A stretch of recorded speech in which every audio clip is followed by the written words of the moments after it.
Selamat siang. Hari ini kita akan melanjutkan perkuliahan kita yang minggu lalu, ya. Jadi pada minggu lalu kalian sudah mempelajari tentang bilangan real, gitu ya. Bilangan real yang terdiri dari bilangan rasional dan bilangan irasional. Saat ini kita masuk ke bab 2 pada modul kita. Kita akan belajar tentang sistem koordinat, ya. Jadi sistem koordinat terdiri dari sumbu X dan sumbu Y, ya. Jadi sumbu yang horizontal, ya, ini kita sebut dengan sumbu X, kemudian yang vertikal disebut dengan sumbu Y. Jadi sumbu X dan sumbu Y membentuk 4 daerah atau 4 kuadran. Yang pertama kita sebut dengan kuadran pertama, ya. Jadi kuadran pertama nilai X, ya, dan nilai Y-nya sama-sama bernilai positif, ya kan?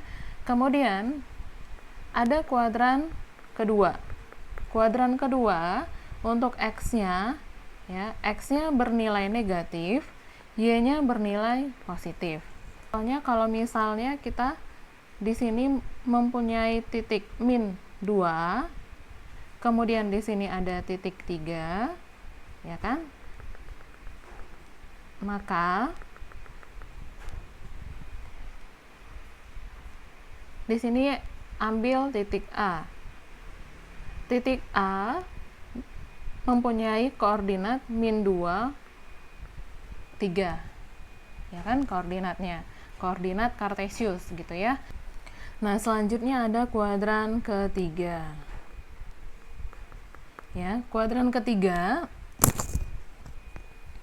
X-nya bernilai negatif, Y-nya juga bernilai negatif. Kemudian kuadran keempat berarti X-nya bernilai positif, ya. Jadi X bernilai positif, kemudian Y-nya bernilai negatif. Sampai di sini diharapkan kalian sudah memahami letak dari suatu titik, ya. Oke, selanjutnya kita menentukan jarak dua titik pada bidang, ya. Jadi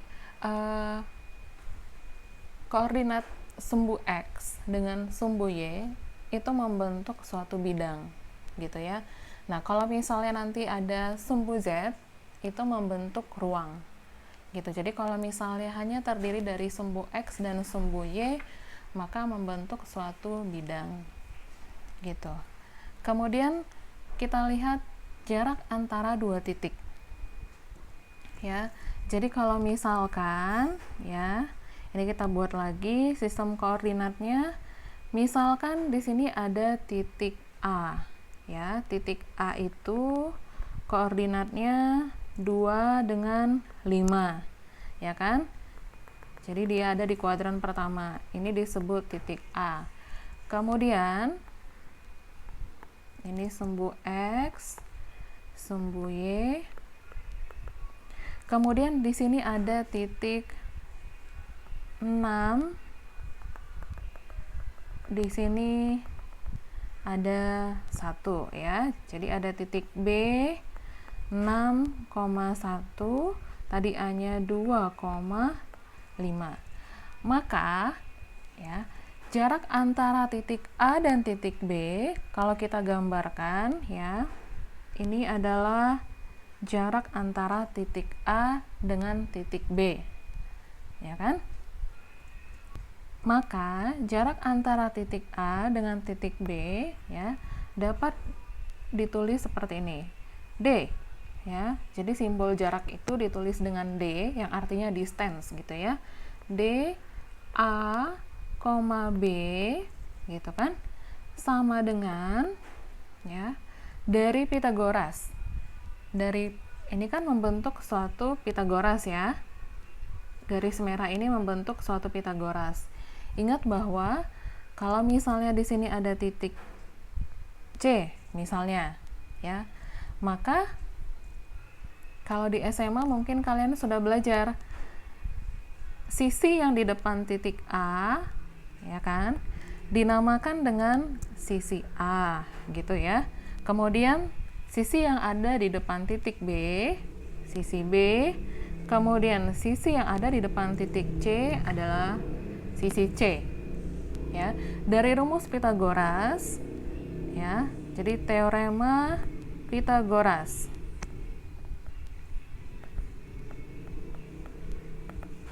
C kuadrat sama dengan A kuadrat ditambah B kuadrat, gitu kan? Jadi ini adalah rumus Pythagoras, ya. Lalu rumus Pythagoras ini kita terapkan untuk menghitung distance kita atau jarak antara dua titik, ya kan? Nah, jarak antara A dengan B di sini berarti adalah sisi C, ya kan? Sisi C. Berarti perhitungannya bagaimana? Berarti perhitungannya adalah A kuadrat. A kuadratnya berarti 6 dikurang 2, berarti 4 kuadrat, gitu kan? Ditambah B kuadrat dari sini. B kuadrat berarti ini titik 5 dikurang 1 berarti 4 kuadrat. Ya. Jadi karena di sini C kuadrat, ini kita anggap penulisannya D kuadrat, gitu kan? Maka D kuadrat sama dengan 16 ditambah 16. Karena 4 kuadrat adalah 16. Berarti D kuadrat sama dengan 32. Atau D sama dengan akar dari 32, ya. Jadi pada pertemuan sebelumnya kalian sudah belajar akar 32 ini sama dengan ini adalah 16 dikali 2 berarti 4 akar 2, ya kan? Jadi jarak antara titik A, ya, titik A nya 2,5 dengan titik B 6,1 adalah 4 akar 2, ya. Sampai di situ mudah-mudahan paham ya. Baik, berarti kalau misalnya ada soal, ya, contoh soal. Tentukan jarak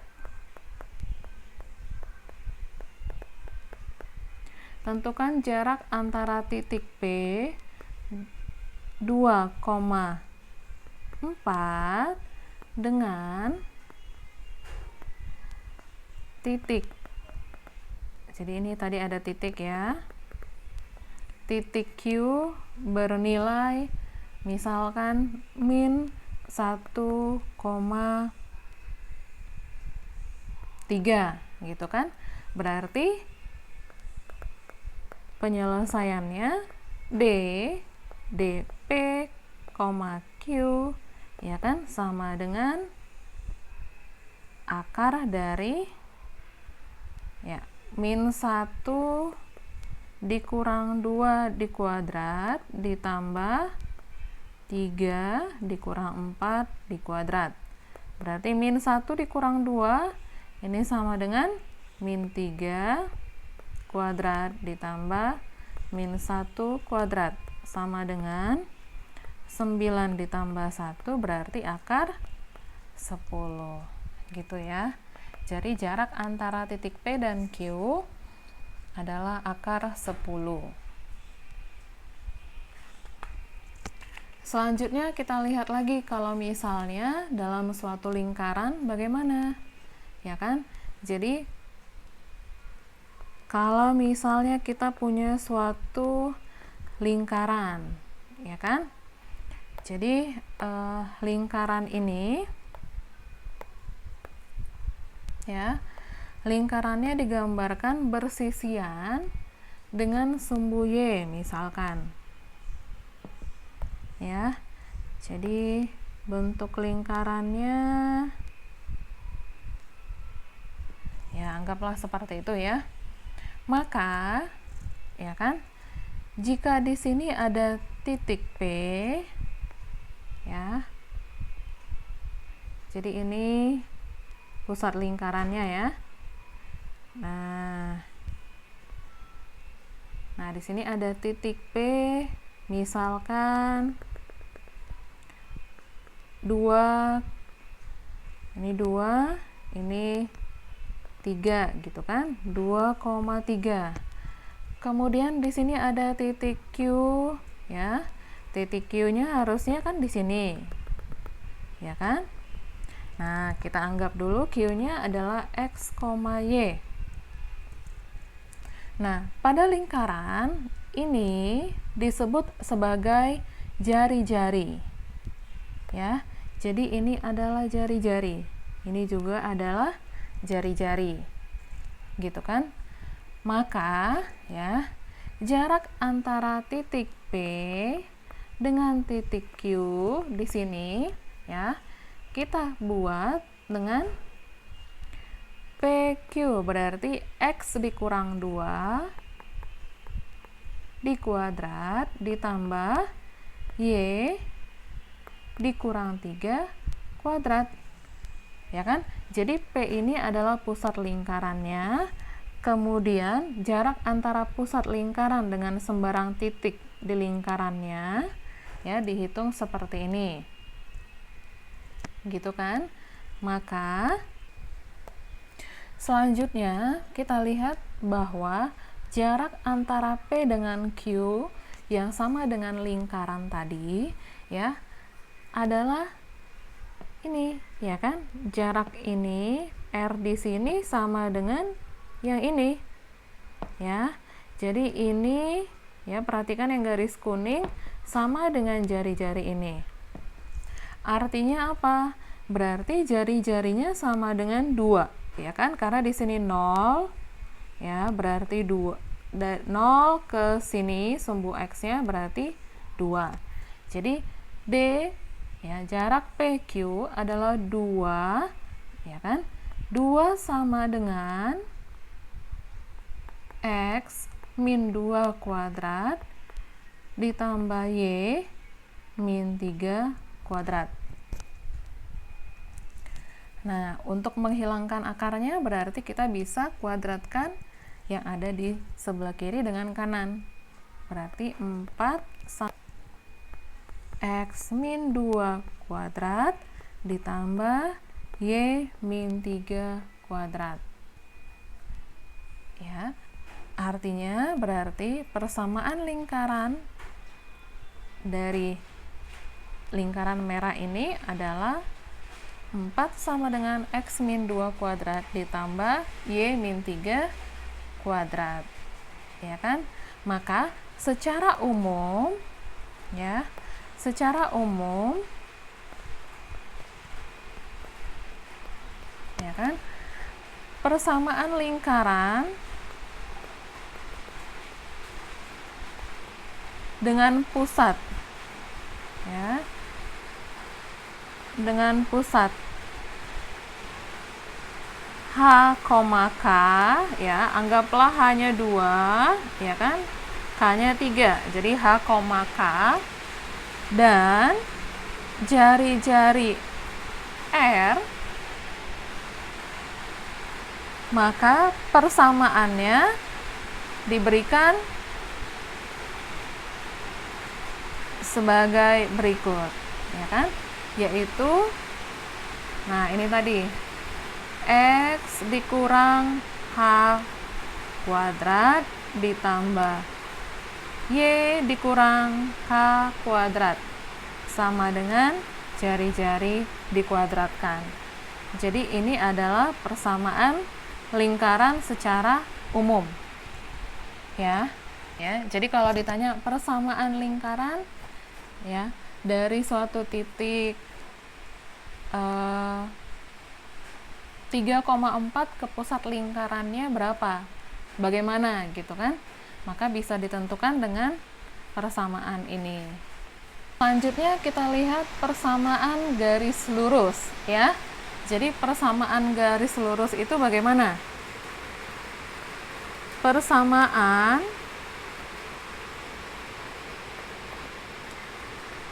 garis lurus ya kan, ini kita masih berhubungan dengan sistem koordinat ya. Jadi kalau ini sistem koordinat kita. Jadi selalu ada sumbu X dan ada sumbu Y, ya kan? Bentuk umum dari persamaan garis lurus, bentuk umumnya diberikan AX ditambah BY, ya, ditambah C sama dengan 0, ya.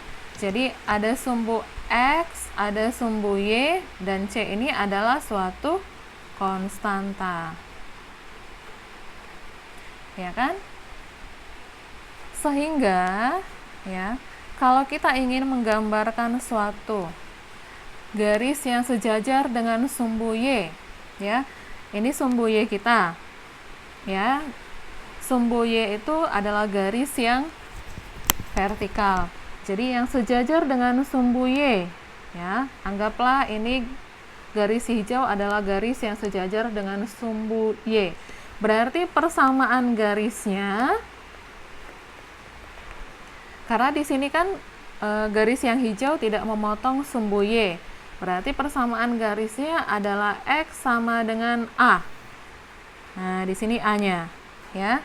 Karena persamaan garis ini tidak memotong sumbu Y, tetapi sejajar dengan sumbu Y, maka persamaan garisnya X sama dengan A. Ya. Selanjutnya, jika ada suatu garis yang sejajar dengan sumbu X, ini ya, sumbu X. Nah, ini sejajar dengan sumbu X, maka persamaan garisnya, ya, adalah Y sama dengan B. Jadi di sini ada titik B. Persamaan garis Y sama dengan B tidak memotong sumbu X, tetapi sejajar dengan sumbu X. Ya kan? Nah, lalu bagaimana kalau misalnya ada suatu garis yang tidak sejajar dengan sumbu X dan juga tidak sejajar dengan sumbu Y? Ya, anggaplah, ya kan, kita gambarkan di tempat yang lain ya. Jadi ini ada suatu sistem koordinat, ya kan? Ini sumbu X, kemudian ini ada sumbu Y, gitu kan? Nah, lalu ada suatu garis yang seperti ini. Nah, ini garis Y sama dengan misalnya X plus AX plus C, gitu kan? Nah, menentukan persamaan garis ini bagaimana? Nah, berarti kita melihat ada dua titik di sini yang memotong sumbu X dengan sumbu Y. Ya kan? Jadi, anggaplah ini titik 3,0, ya kan? Kemudian ini berarti karena dia di bawah sumbu Y, berarti bernilai negatif 0,-4, gitu ya. Maka persamaan garisnya ditentukan dengan menghitung Y dikurang Y1 per Y2 dikurang Y1 sama dengan X dikurang X1 per X2 dikurang X1, ya kan? Jadi untuk menentukan yang mana titik pertama dan titik keduanya bebas. Jadi dalam hal ini kita sebut titik pertama, ini titik kedua, ya. Maka Y dikurang Y1, Y1 dari titik 1 berarti bernilai 0, Y2-nya bernilai -4, dikurang 0 sama dengan X, dikurang X1-nya 3, X2-nya 0, dikurang X1-nya 3. Maka ini bisa kita tulis Y per -4 sama dengan X min 3 per min 3, ya kan? Kita kalikan silang. Jadi artinya yang ini kita kalikan dengan ini min 4 dikalikan dengan ini. Ya, maka hasilnya min 3Y sama dengan min 4 dikali X min 3. Berarti min 3Y sama dengan min 4X ditambah 12. Atau bisa kita pindahkan min 3Y-nya ke sebelah kanan, berarti min 4X ditambah 12 ditambah 3Y sama dengan 0. Jadi ini adalah persamaan garis jika diketahui titik. Ini titik A, ini titik B-nya, ya. Di mana titik A-nya 3,0, titik B-nya 0, min 4. Begitu ya.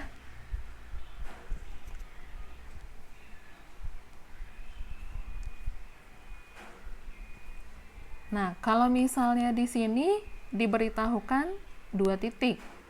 Kemudian, jika misalkan diberitahukan gradien ya, gradien itu adalah kemiringan, gitu kan? Jadi gradien itu juga disebut dengan kemiringan, ya. Jadi kalau dari sini garis ini tadi garis Y-nya, ini kan ada kemiringan, ya kan? Nah, kemiringannya misalkan diberikan seperti itu ya. Misalnya gradiennya min 1/3, gitu kan? Maka tentukanlah persamaan garis dengan titik P yang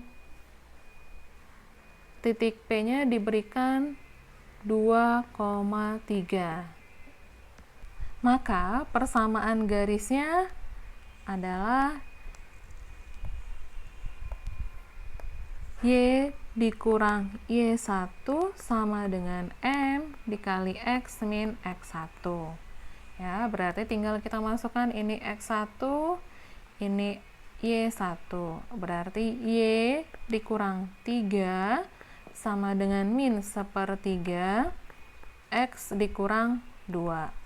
Ya, berarti 3Y dikurang 9 sama dengan min X ditambah 2. Nah, kalau kita geser yang di sini ke sebelah kanan, berarti min X ditambah 2 dikurang 3Y tambah 9 sama dengan 0.